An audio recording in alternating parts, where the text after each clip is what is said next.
how old were you at the time of these murders? I would have been 17. Okay, and she told me you guys were next door neighbors, is that correct? That is correct. This is the neighborhood boy from the police report that I told you about in the last episode. My brother had been mowing lawns all day, and I had actually moved farther down the island to Holmes Beach, and my friend and I had just gotten off work, and we decided to come by. We met up with the driveway, and we walked back towards the cottage, and that's when we saw Mr. Michelson laying in the side yard. This is the neighborhood boy's sister. You know, I can see it like it was yesterday. My brother and I, my grandparents used to own Gulf to Bay property on Longboat Key. Mm-hmm. And then we still owned the Bay property, and we had the big house, which has since been torn down, and we had 2 cottages at the Bay. Well, my brother and my friend Lori and I were walking back to the Bay, and there was a long driveway to the Michaelsons. We noticed a lot of cars arriving. As we got back to our cottage, I looked to the right, and there laying in the yard was Mr. Michelson. And I can see it like it was yesterday. He had pale blue pinstripe pajamas on. They were pulled up like he had been drugged, and you could see one round bullet hole right into his heart. And that's when all the police officers arrived, and but he was right in the side yard, right next to our cottage. Wow. So if you're facing the house and the Bay is behind the house, was your cottage on the left or the right of the house? My cottage would be on the left. Okay, so the Carr family lived in the house over from the Michaelsons' house. On the other side, you mean? Yes. Okay, so you actually walked by close enough that you could see a bullet hole. Wow. Oh, you could see around. I mean, he was that close. There wasn't a lot of property between us on that side, and he was laying in the grass in his pajamas, and you could see a round hole with a small amount of blood around it. I mean, I can see it in my mind like it was yesterday. And things like that never leave you. No, absolutely not. Now, were his feet facing the Bay as if he was being dragged by the feet? It looked like was being dragged by the shoulders because his pajamas were kind of pulled up a little bit at the top, but they didn't drag him far. But his feet were facing the Bay. So his pajamas were pulled up such that the top was like over his belly a little bit, you mean, like pulled up that way? Not much though. Mm. It was kind of weird. You could tell that they were trying to drag him but gave up and just left him there. So you definitely got a sense that it wasn't 2 people carrying, it was more of a 1-person dragging type situation. That's what, in my opinion, that's what it was. What it looked like. Okay. That's very helpful because I have been trying to ascertain whether it's a 1 or 2-person type situation just from the evidence. What were the Michelsons like? What is your impression of the 2 of them? Oh, they were nice people. I mean, real nice. I spent more time with Mr. Mike than with his wife. She's more stayed in the house, and he was more of an outdoorsy kind of guy. Working in the yard and whatnot. So I saw him a lot more than I did her. But they were just nice folks. So you did have interactions with him then, and he seemed fairly laid back. That's how he's described in the report. More. Oh, yeah. He was a real cool guy. I mean, I helped him put his garden together. I mowed his yard when they were out of town. So you said you took care of their lawn, at least on some occasions. Did you do it regularly? No. Just I did it a couple of times when they were out of town. Okay, gotcha. And then did he do it himself? Was Mr. Michelson do his own lawn, or did he have someone regular that did it? He must have done it himself, or else he wouldn't have hired me to do it while they were out of town. I was trying to teach him how to gig. That they're back on the Bay, and he was a good guy. What is gig, if you don't mind me asking? Well, it's it's a 3-pronged spear that you use for getting fish. Oh, she did mention that you fished with a bow and arrow. That's interesting. Oh yeah. I mean, I bow fished and gigged. He was more interested in gigging because it's a little bit easier. But yeah. So yeah, I mean, he was just a good guy. That's good. So you actually had a good amount of interaction with him. And if I remember correctly, when I looked in the newspaper, it's like they lived there for about a year or so. If I believe the newspaper article said that the announced that sale around December of 70. Oh, let me look for it. 72, and then so that's December of all of 73, and then February of 74 when this occurred. So just over a year that they had been living there, that you were able to get, sort of get to know them. Yeah. Tell me she had very vivid recollections of that day. Tell me what you remember about that day and the events. I got home from school. I was going to school in Bradenton, and I got out at noon, hitchhiked home. I think it was. Other times, I'm not really sure. And I was standing outside talking with a girl that had come by to visit, and we saw police cars and whatnot. My friend and my girlfriend left, and we walked down to the bay, and there was poor old Mr. Mike. He was laying there, and his arms were pulled back over his head like somebody had grabbed his feet and been dragging him towards the bay. He had a little spot on his nightshirt. Looked like he'd been, shot. That was about it. And could you tell from where he was, where it looked like they dragged him from, relative to the house, inside the house? Looked like they dragged him probably through the garage and around the corner and headed towards the bay. So there was a door, an exterior door on the side of the house to get out of the garage? Oh gosh, that I don't know. There probably was, though. That would make sense. There'd be a door there in the garage that led to the outside, but I really can't remember. Do you remember if they kept their garage door open? Like, if you're coming down their driveway, I imagine the garage is right there. Is that how the house is set up, to where you're... As you go into their property, the garage was to the left. Okay. And straight forward was their front door, and the garage was to the left. And because they kept a freezer out there, an extra freezer, because my grandmother was real friendly with them. We all were. I mean, they're great people. And I remember that they normally kept that down. No, they wouldn't keep their garage open especially because of the raccoons. They'd keep their garbage cans in there, and nobody would keep their garage open. End up with raccoons in there opening the cans. Okay, all right, that's helpful too. Do you remember them, whether they did or didn't leave their garage door open, like at night or anything, or would they lock it down, do you think? No, I'm sure they'd shut it down. Okay. Yeah. So it wasn't... Just because nobody wants critters getting in their garage at night, Well, that's what your sister mentioned, and it's funny. She said raccoons, and I hadn't even thought of that. I don't know why I didn't associate raccoons with beach-type area, but... Longboat used to be full of raccoons. I mean, they're full of raccoons. There was a lot of them. Yeah, and another thing in the police report that I found, there was a couple of males that they were looking at because they had 22 rifles or something, and they bought ammo, and they were out raccoon hunting that night, so they had confiscated their weapons as well and checked into them. But I didn't even think about that. So you guys had to, did you have also weapons to take for critter control? Is that what you're... Well, I had weapons, but I wouldn't shoot raccoons. Oh, okay. So they were shooting them. You wouldn't have. You guys would just sort of keep the trash, locked down or something. Well, yeah, you keep the trash locked down. You put a spring over the top of it, and so that it's tied down. Put bricks on top of it. They're crafty little critters, but nonetheless, you can outfox them, and no, you don't kill them. They were here first. Okay. Yeah, right. Exactly. My family, when we lived in Michigan, we lived there for like 12 years, and my husband got into deer hunting and stuff. I could never do it. I stood up in the stands and watched, but I could never shoot anything. It wasn't I'll cook up the venison, but I'm not gonna. I wasn't into shooting anything. So. I've hunted before, but if you're gonna eat it, and that's one thing. Yeah. But I did. I enjoy. It's one thing I miss coming back here is no venison, because that was some good eating. Okay, so you guys basically, do you remember in relation to when you saw Mr. Michelson in the yard, how packed or crowded? How many people were there at that moment that you saw him? Did you arrive before the police or after, or do you remember?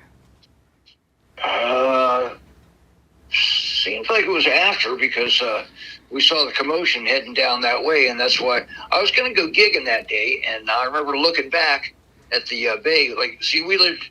I don't know if you're familiar with the property, but it was it's a real deep property, and they lived back closer to the bay, and we lived up closer to the road part of it. Okay. We had cottages back on the back too, but at the time we were living up in the big house. Mm-hmm. So I could see the bay back there, but I really couldn't see his side yard. And I remember thinking, that's too choppy to go gigging. So I just, hung out there, and then my girlfriend came along, and we stood out there and chatted. Then the police started going by, and but when we went back there and saw him, I don't remember anybody actually standing around him at the time, although there were plenty of people around. But at that very moment, no, I don't remember anybody standing around. There might have been one old guy.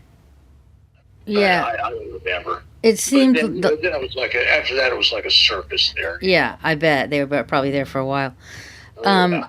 It's not like today where they rope everything off. I mean, I was telling her that I found newspaper articles where the police chief was literally sitting, on one of the beds in the bedroom upstairs, pointing at blood on the floor, and the other one, I mean, showing the reporter, letting him take pictures of the crime scene. That was back then. It's not the same now. So, so when you saw him, what was the impression? Did you think that whoever it was dragging him toward the bay to dump him in the water? Is that what was your impression? Yes. Okay, because that's what I thought as I read it, but I weren't sure. So his feet were facing like the bay, like someone was dragging him by the feet. That's what it looked like to me. Okay, all right. Let's see. Now, had you ever been inside that home? I'm trying to find out if there was an interior door access to the garage from inside the house. Oh gosh, no. I don't remember ever being in that house. Okay. I mean, I may have come into the foyer.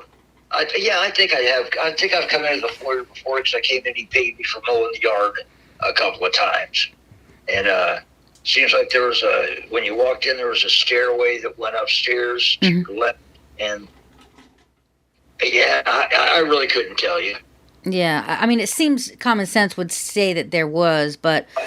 One would certainly think so, yes. Right, but I just based on what was in the report, I wanted to, where they say the body was dragged and everything, I wanted to figure out where, what doors were and everything. I may be able to get a layout of the house. I'll have to see. In Longboat Key and sort of the surrounding areas, did it have that sort of small town feel that everyone knew everyone back then? Yeah. Absolutely. Back in the 70s, I mean, we'd been there. My grandparents had been there since the 40s, and I mean, I was born and raised there. And yes, it had a very hometown. Nobody locked their doors. Nobody. It was very, very peaceful, wonderful place to grow up. Yeah. Were you aware of any troublemaking youngsters, teens, people your age that were doing break-ins or anything at the time? Bradenton or anywhere in the area? No. So nothing... Us island kids, Jenny, all we did was we'd go to concerts, we'd go to the beach for sunset every night. We lived a pretty, smoke a little weed. Yeah. We lived a pretty clean lifestyle. I mean, we just didn't get in trouble. I mean, there was never violence amongst any of us. We basically lived on island time. I mean, we'd go to school. We all had jobs. We all worked after school. And, there was never any violence, ever. And the Michaelsons, were they liked in the neighborhood? Yes. Everyone liked them. They were lovely people, just lovely. That's what makes it so sad. They wouldn't hurt anybody. Mm-hmm. They did not deserve this. Yeah. Yeah, that's the strange thing. I mean, talk about unlikely victims. Right, yeah. Yeah. And were you home that night? The night that this occurred? They're assuming they don't know exactly what happened. Yeah, yeah. And, I was home. And you heard no gunshots? No, not a thing. Would you expect, a little bit about what a gunshot sounds like, would you have expected to? From the distance you were to their house? If a gunshot went off in the house? I mean, it would have depended on the caliber of the gun and a lot of things, how much, where the gun went off at. I mean, it's a pretty good distance, so, the weather conditions. I mean, there's a lot involved there. So Yeah, and it was probably middle of the night, I'm guessing, just because why... I think that's what they said. It was pretty late or Yeah. I don't know. Okay, that's what I was thinking. I was just wondering. My granny rented the very first police department in Town Hall was the bottom half of her 2-story house. That's where my grandfather had his real estate office. And back in the day, the police chief had to supply his own car because my stepfather was police chief for years. And he had to supply his own car. So we're talking a police department that started from nothing and developed into what it is now. And back then, I mean, when we got the second squad car, that was like a big deal. But the bottom of our grandmother's house was the very first police station on that island and Town Hall. That's fascinating. The house right there that you're talking about. Yeah. Wow. They destroyed it about a year ago, but I can show you pictures. Well, I could show you pictures. I mean, it's a 2-story house. My grandfather had his real estate office downstairs, and when he passed away, she rented the bottom half to the police department and the town hall, and that's where all our city offices were, the downstairs of my grandmother's house. That is so when we fascinating. Were kids, we had to be quiet when they were at work upstairs. We weren't allowed to run. That is amazing. Wow. Just the area alone is so gorgeous. Just being able to grow up in a place like that. You guys were so lucky. It was an incredible place to grow up. Us kids, we didn't have to worry. I mean, we played like kids don't do now. Right. Yeah. Absolutely. But that double homicide has always... I mean, they even confiscated my brother's .22 and ran ballistics. Of course, it came back negative. But, I mean, we were suspects at first. Well, that's one of the reasons why I reached out, because his name was mentioned in here, and I thought, well, he's one of the youngest people in the report, so he may still be alive, is basically what I thought. Let me reach out, because most of these people are gone now. So I thought, let me take my shot. And he said, oh, you should talk to and I'm going to talk to him later. He said he would talk to me about it. And that the other reason, to be honest, why I wanted to talk to him was because they mentioned that in the report, basically, that the Mrs. Michelson had an issue with him, your brother, that he kept coming on her property and she was upset about it, and she had talked to neighbors about it. So that was one of the things that was told really early on. I'll tell you what the issue was. My brother was a bow fisherman, and he would walk the seawalls and he would fish from the seawalls, but she never had a problem with him. If she had talked to him about it, he wouldn't have done it. But he fished with a bow and arrow. Did he really? Oh, that's fun, huh? Yes. I mean, and then he had a gig, too. I mean, we'd gig, and we were like nature kids out there. Yeah. We'd catch our own dinner. We'd sell our mullet that we'd catch for a buck a piece. And then, and if you're talking about like senior citizens, they get they get all kind of little cranky. They do. Yeah. And they probably did not like seeing him with his bow and arrow fishing off their dock, but a lot of good fish schooled under that dock. And that's how I ended up reaching out to you.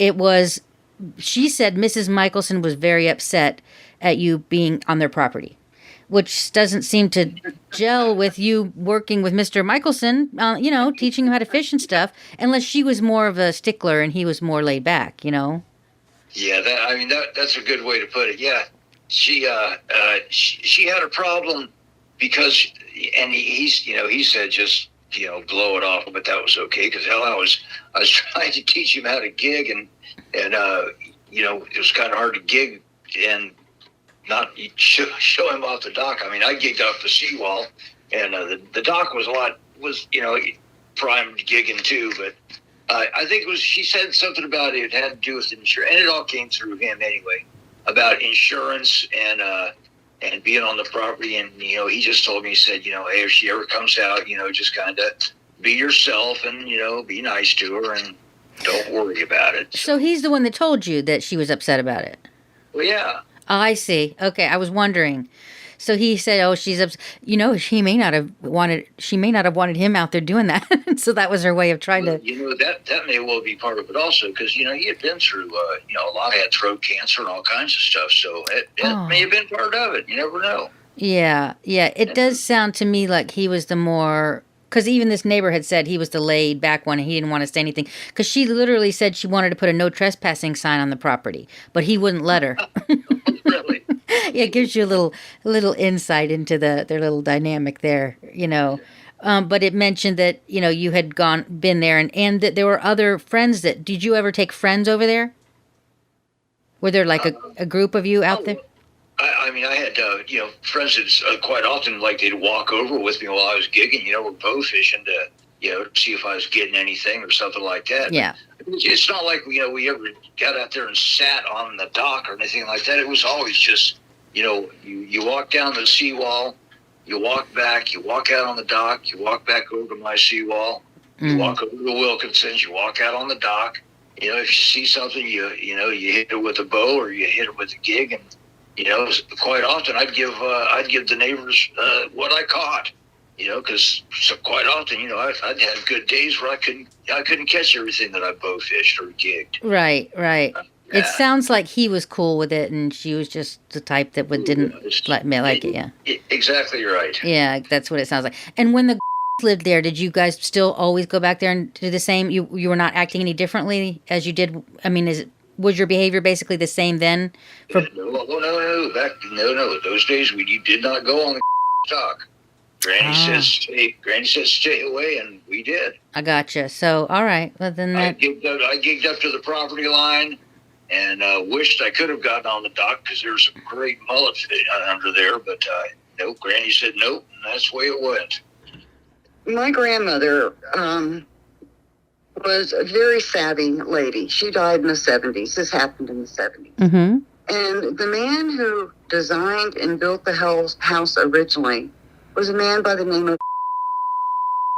And my grandmother would always tell me, don't ever go over there without me. And I'd go over there occasionally, but only with my grandmother.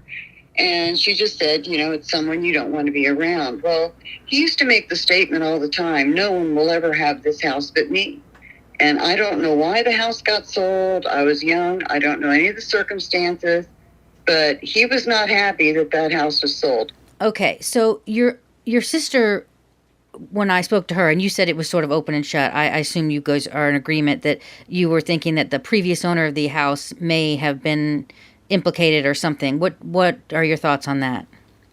Yeah, I agree fully. That's. And what makes you think that? What is your reasoning for that? Well, to the best of my ability, they and I don't know if this is in the police report or not, that they had seen a green car matching his car's description the day before, speaking with Mr. Michelson in the driveway. In rather a heated way. There's a mention of a green car, but there's also mention that he didn't have a vehicle at the time, so I'm kind of getting conflicting information. Yeah, well, yes. Did you know him to have a green vehicle? Only from the police, from what the police said. See, I mean, we had back in the old days, my stepfather was the chief of police of Longboat Key. Okay.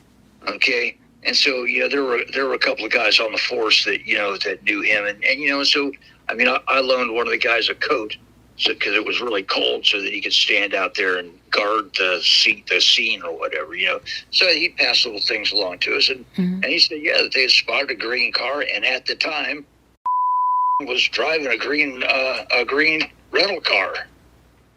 Oh. So, yeah. I mean, it's. Yeah. Well, they did mention in the report that a green Chrysler Newport was seen, I think, the day before. In the Bradenton Herald, just 2 days after the murder, along with many details of the crime itself, it was reported, quote, police are seeking 2 men seen visiting the Michaelsons' residence Thursday afternoon. The 2 men were seen driving away in a 1972 or 73 green Chrysler sedan. Chief McCammon said the 2 men were not suspects, but are needed as witnesses to pinpoint the time of death better than the broad 8 to 16 hours before discovery of the bodies. It would be a big help if these 2 men would come forward and assist us. Based on the reports that I received, which was not the full case file, I have no indication of whether police were ever able to establish who these 2 men were. And when he lived in that house, Did you know him? Did you have a relationship with him like you did with Mr. M? No, I didn't. And the reason was Granny, and Granny was a very wise woman. She said, stay away from him. Really? So we all did. Your sister had mentioned that there was some sort of things that your grandmother heard about him saying that he was upset about having to sell that house. Do you remember anything about that? I don't remember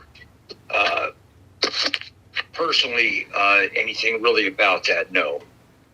But you got to remember back then, I was 16 and I had a lot on my mind other than listening to tales from Granny and stuff, Yeah, that's true. I was just, that would be the motive right there. I would assume that would be the motive. But and a perfect one at that, oh, you got my house, now you won't sell it back to me. Well, I'll show you. Yeah, but why would it makes sense? Right. But my question is, why did he sell it to him in the first place? If he was so upset about selling it, I don't understand. I feel like I'm missing part of the story here. Like, did he have to sell for financial reasons? Why did he sell? Because I've even found, he was building and selling other homes out of state. So, it wasn't like it was the only house he was selling. I'm confused as to how that motive would play out. Like, why would he be upset about it?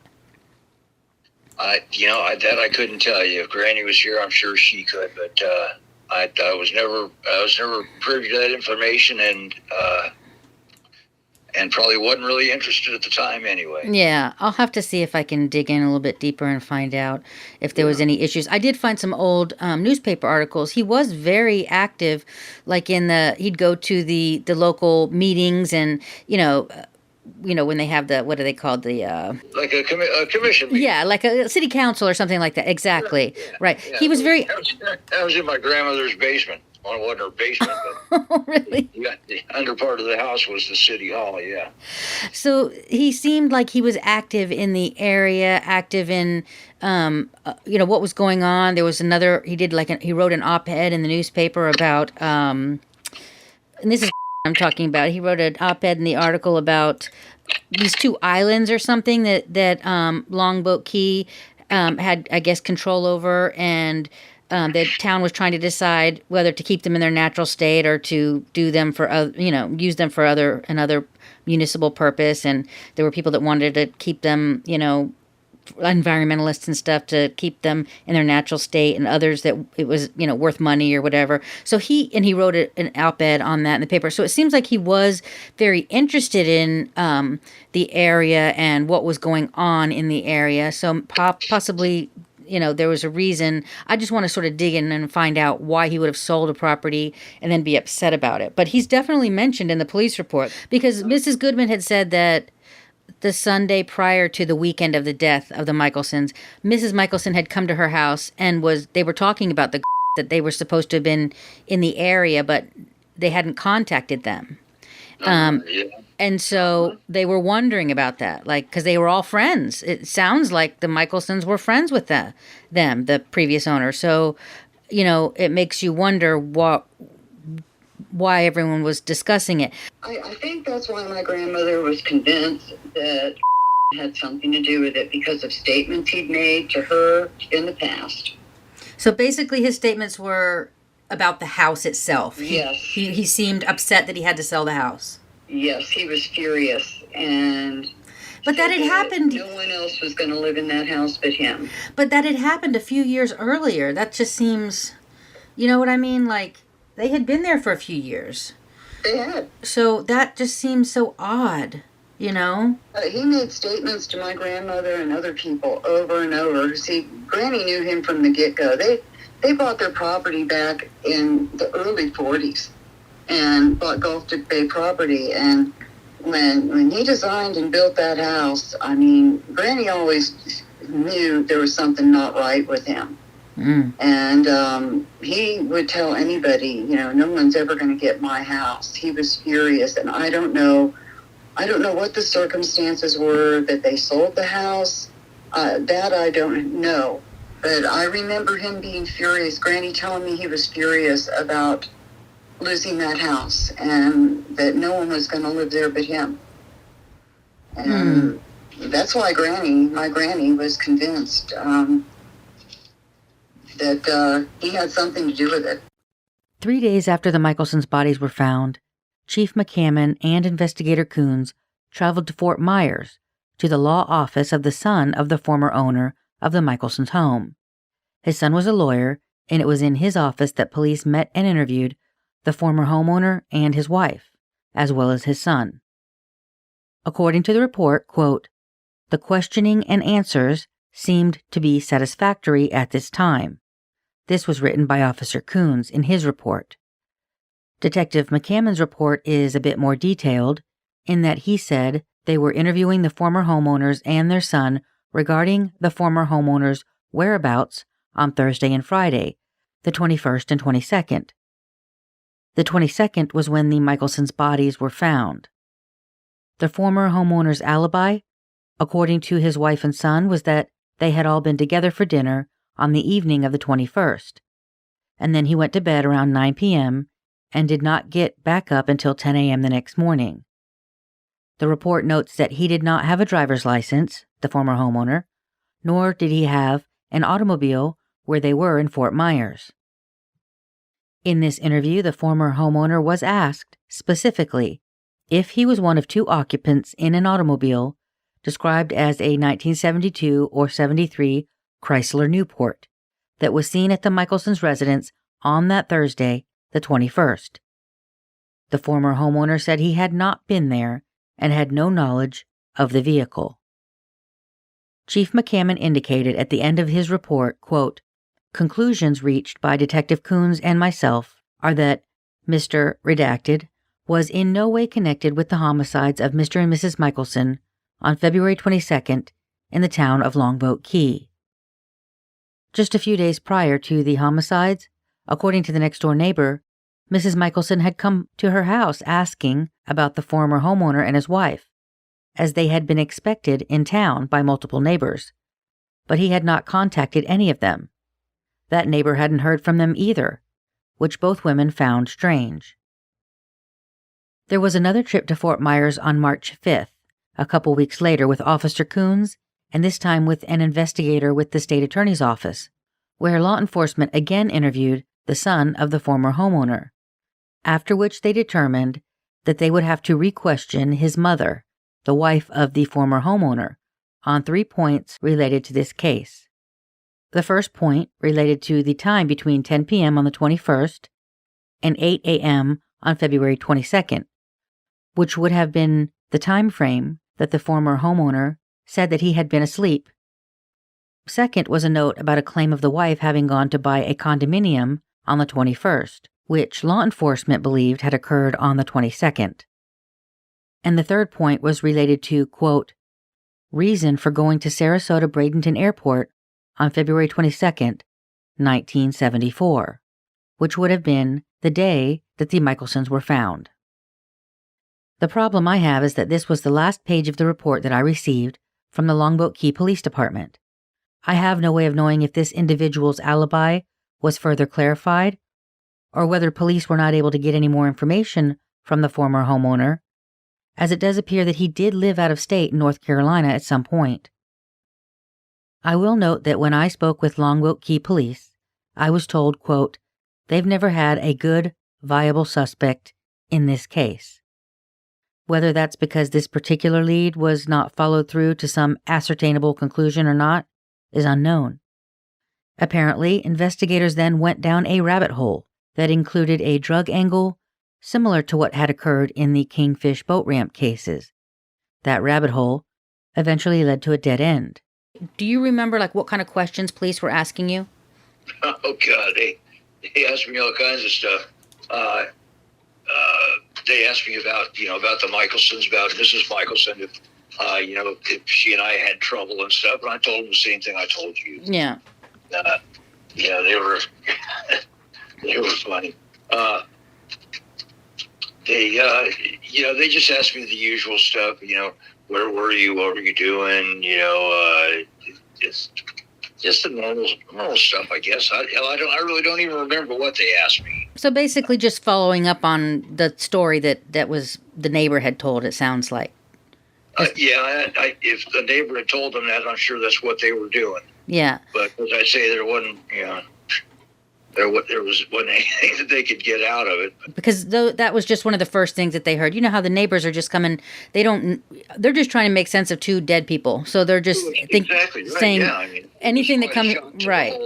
The whole system there, yes. They're just saying anything that comes to mind. And there were other things that they checked into. And your sister said that you also, there were a couple people, but you also had a weapon confiscated. Is that right? What kind? They came and took both of my 22s.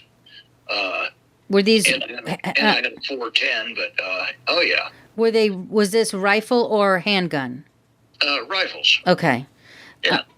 All right. And did they go so far as fingerprinting you, or just that was it? They took your guns and that's it? Oh, gosh, I don't remember if they fingerprinted me or not. I'd be willing to bet they did, though. Because that's probably all they had was fingerprints and to check the 20. They probably did. Yeah, and they were trying to decide in the beginning. They weren't even sure. Until they sent tests if it was a 22 handgun or 22 rifle. I think they came to the conclusion that it was a rifle that was used, which is another weird thing. Who comes to kill people with a rifle? That doesn't, doesn't seem odd. It just seems an odd thing. It does, especially with a 22. Right. What? Yeah. I don't understand. It just doesn't seem very well thought out to me. That's the other confusing thing is why would you bring a rifle? But that's not how Mrs. M was even killed. So, and they think she was probably killed first, maybe. So if that's the case, or at least their theory, that she was headed up for bed, why do you bring a rifle in, but you end up, strangling her? That's awfully personal. And, it just doesn't make sense. There's a lot of it. Do they know? Do they know whether or not the Michaelsons might have owned a 22? Well, that was my question, and I'm waiting for answers back from police. That was exactly my question. Maybe he didn't even bring a gun, and that was Mr. Michelson woke up and heard something happening, grabbed his 22, and then the perpetrator was able to, overpower him. And shoot him. Yeah, that was my thought, too. That's exactly, because all we know for sure is that he was shot up near in his bed because one of the bullets went into the bed. But I don't know if they're sure exactly where she came in contact with him, whether it was upstairs or downstairs. There seems to be a bit of confusion as to that. And my thinking was the same as yours. Well, it seems weird because when I spoke to law enforcement, they thought because of two different weapons, thinking maybe more than one person was there. But if one person seems to be dragging Mr. M across the lawn, dragging and carrying if there were two people, why are they dragging him? Why aren't they, and if there were two people, my theory was, why is she in the trunk and they're having to drag him elsewhere? It seems more likely to me that there was only one perpetrator and they couldn't lift him into the trunk like they put her. So the next step was, maybe we'll just dump him in the bay, That makes sense, yes. Yeah, but then you have to ask, why are they even doing it? Why is the perpetrator hiding bodies? Why? Right. What's the point of that? It's bothered me my whole life. Yeah, I bet. When you're young like that and something happens, it sort of imprints on you and you're not able, you're not really able to let it go because it sort of formed, a trauma like that when you're young forms who you are. It informs who you are, and as you get older, you look at other things, with that sort of in the back of your mind. You look at other crimes, you look at other things, you realize how easily something can happen to you. It happened to, people right next door. So I can see where it would be something that you would think about, for a long time. Well, yeah, and the fact that no one was ever brought to justice. No justice for the Michaelsons. It's just not right. Things were done a lot differently in 1974 than they would be today. That goes without saying. Before I even got the incident report, I pulled up old articles and marveled at the media-reported details. I'm always leery of taking anything I read or hear in the media as fact, because I don't think that I have ever covered a case where all the news articles I found got the details right. This case was no exception. Here, though, I found large images in the newspaper of the Longboat Key police chief showing reporters around the crime scene. Let's not be too hard on him, though. Remember, this is 1974. They were still using flashbulbs on their cameras, and DNA wasn't even a thing. It was not uncommon for law enforcement to court the press, even show them around crime scenes, and allow them to take pictures. In one image, Police Chief Wayne McCammon is sitting on a bed in the master bedroom, not a glove or piece of protective clothing in sight, pointing to the other bed, a bare box spring because the mattress had been removed to X-ray for projectiles. The chief's shoes are inches away from a blood smear on the floor that he is pointing out for the camera. The line below the image says, "Investigators feel Mrs. Michelson was dragged across the floor." I'm not sure how they decided that it was her blood by the next day, given that they could only do blood typing at that point. I think they were doing a lot of tentative theorizing early on. In another picture, we see a Manatee County deputy dusting the Michelsons' Buick Electra for prints, while another member of law enforcement trains his mag light on the area to assist. The idea that both men are looming over the trunk that they've only recently removed Mrs. Michelson from is slightly disconcerting. There's yet a third image, and all of these, by the way, are published in the newspaper the day after the bodies were found. This third image is titled, "Police Chief Wayne McCammon Views Murder Weapon." Beneath the image it says, "Blade of knife found at Michelson residence can be seen in corner of photo." And boy can it, he's holding that baby right up for the camera. At least it's in a plastic bag at this point. And so many details appeared in the paper the next day. That was one of the things that the law enforcement officer that I spoke with had lamented. They released the caliber of weapon and that they thought it was a rifle. They gave details about what they found at the crime scene, specific elements of the timeline, even going so far as telling reporters how they thought the whole thing happened. Although months later, Chief McCammon would admit a lot is conjecture with no specific facts to bear it out. By that time, months later, after interviewing dozens of witnesses, chasing down every lead, sending everything in the way of evidence to be tested, they ended up with nothing that pointed to a motive. They could say that the Michelsons were slain sometime between 9 p.m. on the 21st, when they spoke with friends on the phone, and 5 p.m. the next day, when their friends arrived and found Mr. Michelson's body. When I spoke to the current captain, he said some had speculated that those friends had interrupted the victims' bodies being moved, and that's why Mr. Michelson had been abandoned in the yard, clearly in the process of having been dragged somewhere, probably to the water to be dumped in the bay. I don't know about that. If they were killed 8 or more hours earlier, as the ME said, it would seem odd for the perpetrator or perpetrators to stay in the house that long before deciding to move the bodies around at 5 the next evening, in broad daylight. There was mention in the newspaper, although not in the police reports that I read, that indicated a neighbor was leaving for work around 6:30 that morning and said that the lights were still burning at the Michelsons' home at that time. I'm not sure how they would know that they were still burning, as in never shut off the previous night, or had been turned on some point that morning before 6:30. That blurb in the newspaper also didn't indicate whether the lights in question were inside lights or outside lights. In June of 1974, 4 months after the murders, Police Chief McCammon told reporters, quote, "We don't think Mrs. Michelson ever got to bed. She was a night person, according to friends, who said she usually stayed awake to watch the late show on television, then was in the habit of laying out the breakfast utensils for the next day before going to bed."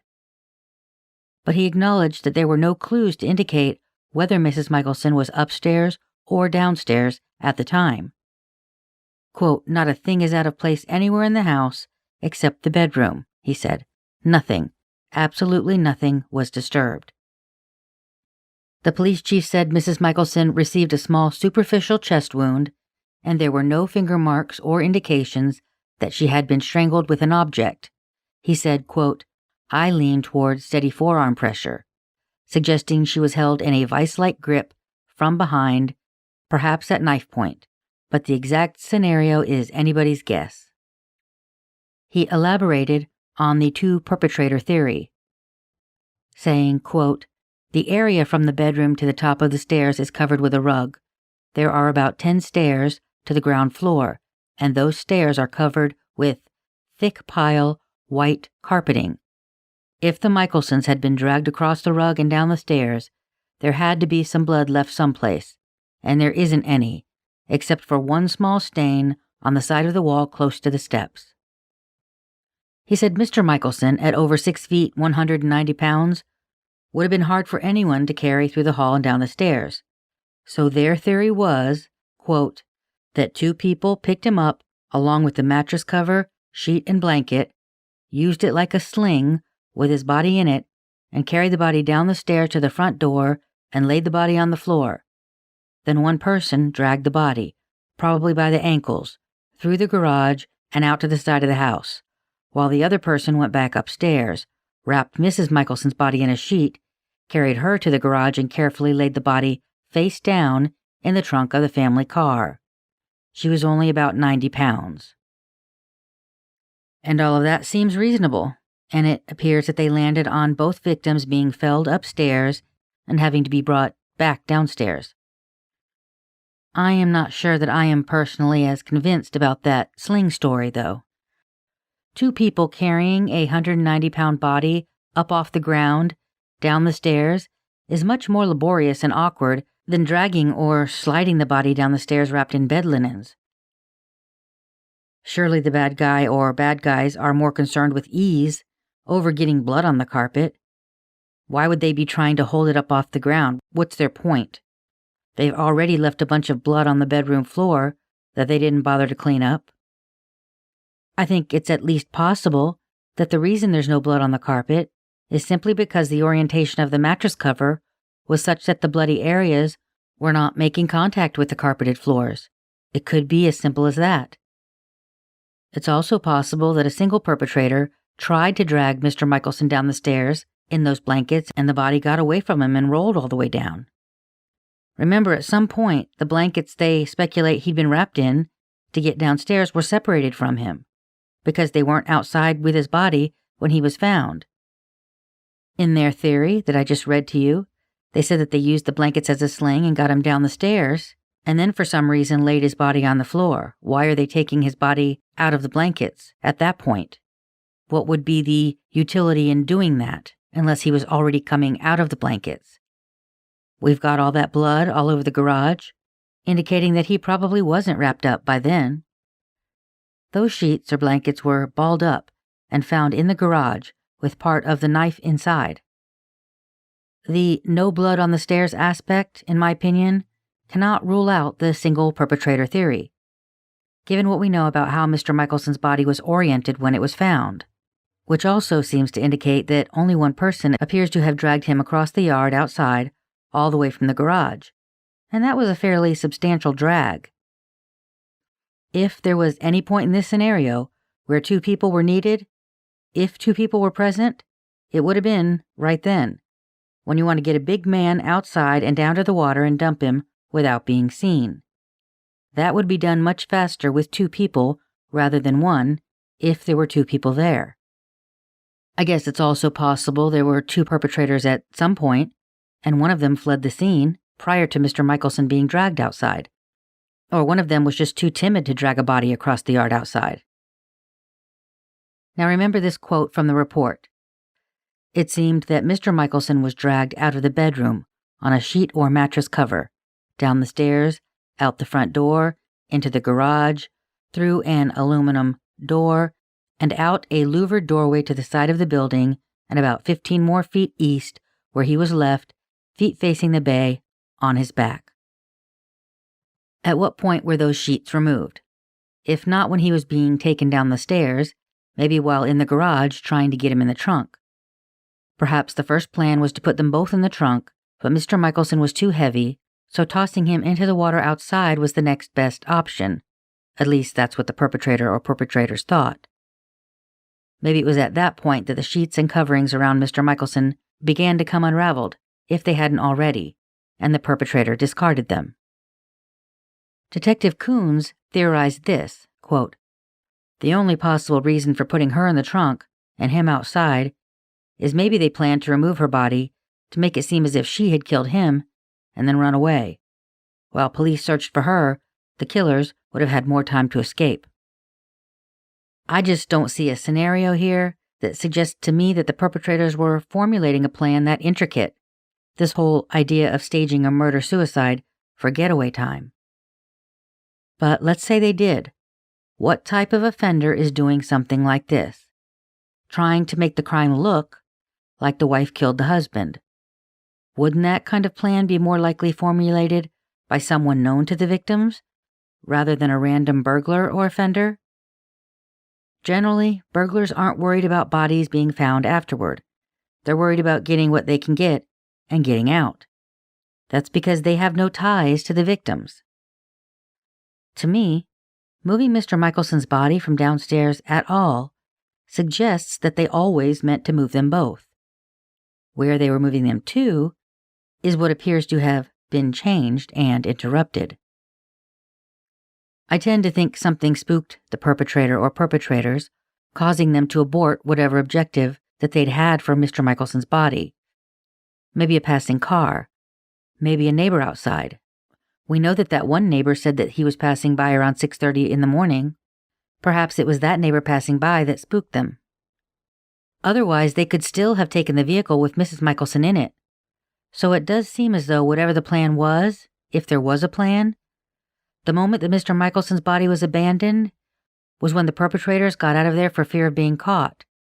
And to me that suggests her body was already in the trunk at the time. Another curious question. Why hide the bodies at all if you're not someone known to the victim? Did they think they were hiding evidence? If so, they left plenty of it there. Sheets, broken knives, bloody fingerprints. There was no indication in the report of attempts to clean up that blood either. Remember, this is 1974. The general public wasn't nearly as savvy as we are today about what evidence we leave at the scene. This perpetrator apparently didn't even wear gloves, given that there was a bloody print on that heating pad control. The only thing that they took was the shotgun, which might suggest that it was a weapon brought by the perpetrator. We have no information about whether Mr. Michelson owned a rifle. Although previously owning and living on a citrus farm, one could argue that he might have had one in the past for critter control. But I would expect the maid to have mentioned that if she knew he had one and it was missing. She didn't. Although it's also possible that police never asked her that question, so she never got a chance to mention it. The reason I looked at this case in the first place was a seeming lack of motive. To this day, when I spoke to the current Longboat Key captain, he said that they don't have any idea about motive, unless it was a botched robbery attempt, but he admitted that they had no indication a burglary was even attempted. Nothing appeared to have been taken. Burglars do tend to get down to business, to find the stuff that they want, and then get out. Nothing appeared out of place. There was $26 in Mrs. Michelson's wallet, and she was wearing all of her rings. So then I wondered about the car. Maybe the vehicle was the motive. That 1974 Buick Electra was pretty new at the time. What if the perpetrator entered through the garage or that side door around the time that Mrs. Michelson was setting the dishes out for the night? Maybe she heard something. Maybe she even grabbed that knife before encountering the perpetrator. I can envision a scenario where there's a fight to get control of that knife, or she manages to get away with it, runs upstairs to her husband, and the perpetrator or perpetrators follow her. But if there's more than one perpetrator, that's a lot of people moving around in a fairly small room. The report did not indicate things having been knocked down or jostled into like a fight ensued. Perhaps that radio that was in the wrong place, according to the maid, is something that got knocked off the shelf, and then the perpetrator put it back on the shelf afterward, but that would seem odd. One thing is for certain. Either this was a very unorganized burglar, or burglary wasn't the motive. What police found in the end is an aborted mission. To do what and why remains unclear. I think there are as many things pointing to a single perpetrator as two. That's what makes this scenario so puzzling. We don't know if one or both of the weapons were brought by one or more perpetrators, and there are a number of possibilities. And that's why I wanted to cover this case after last season. There are more questions than answers and no known motive. I can't say that this jumps out to me as a case that would be related to the Kingfish boat ramp murders. Other than the caliber of projectile, even the weapon seems to be different. 22 ammo shot out of a rifle here versus 22 ammo fired from a handgun in the Kingfish cases. But if I were to jot down the crimes of Israel Keyes, for example, you'll see a varied history that included him breaking into neighbors' houses with his BB gun as a kid, burglary, stalking, sexual assault, kidnap, murder, arson, bank robberies, and his victims were women, men. He didn't have what is called a victim profile. He chose his victims randomly, and he used different means of killing. That type of killer is very difficult to catch. It was reported in the Bradenton Herald in March of 1974, only a month after the murders, that the Michaelsons' will had provided that 10% of their estimated $500,000 estate would go to charity, divided between the School of Education of Pennsylvania, the University of California at Berkeley, the American Cancer Society in Bradenton, and the Westminster Presbyterian Church of Bradenton. The latter would be a scholarship fund to assist an eligible person who was going to seminary or other full-time ministry work. The Michaelsons had separate but nearly identical wills, and the other 90% was divided in half and distributed among family members. Mrs. Michelson's brother received one half, and Mr. Michelson's 3 sisters the other. Mrs. Michelson's jewelry was distributed between 2 nieces and 2 nephews. There was no single person that stood to inherit the full estate. This case, like the Kingfish cases, is baffling. There's no obvious motive and no suspects. And that is truly unfortunate.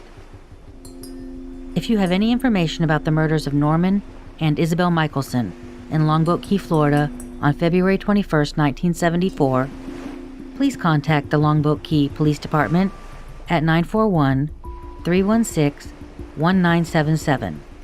Or you can contact Manatee County Crime Stoppers at 866-634-TIPS. That's 866-634-TIPS. They also have a mobile app that you can download at key3tips.com. And as always, you can reach out to me with any questions, concerns, or tips at deckerjenny@gmail.com. That's DECKERJENI@gmail.com. Next up, another case from Manatee County, Florida. Stay tuned.